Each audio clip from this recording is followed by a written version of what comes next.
Bienvenidos a Cocina Conciencia. Somos la chef Andrea y la chef Irene. Y en este taller vamos a aprender a cocinar muchas cosas. Entre ellas vamos a aprender a hacer el béguimo de chocolate, también haremos horchata y en otras sesiones haremos verificación de yogur y un helado de 3 sabores diferentes. Y si queréis conocer todo esto, Venidos con nosotras.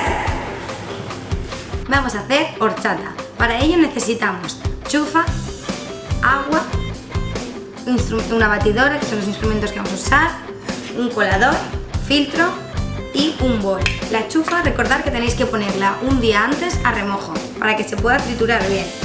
Para ello vamos a empezar. Los vasos de chufa los metemos en el bol, junto con 2 vasos de agua. solo uno.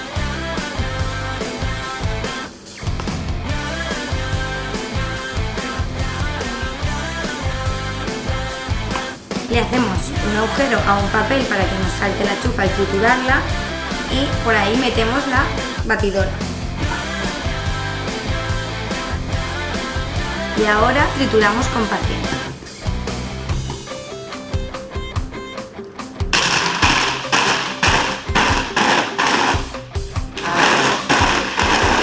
Vamos a pasar por el filtro lo que hemos triturado.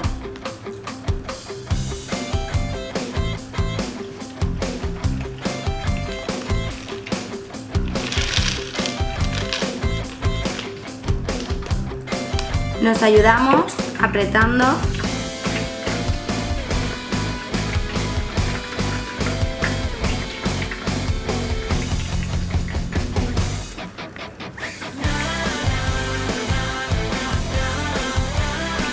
Ahora incorporamos los 2 vasos de agua que nos faltaban.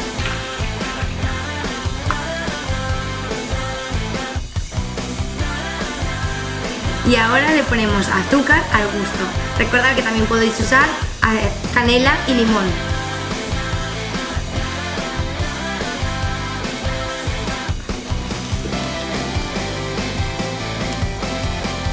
Ya tenemos nuestra horchata casera.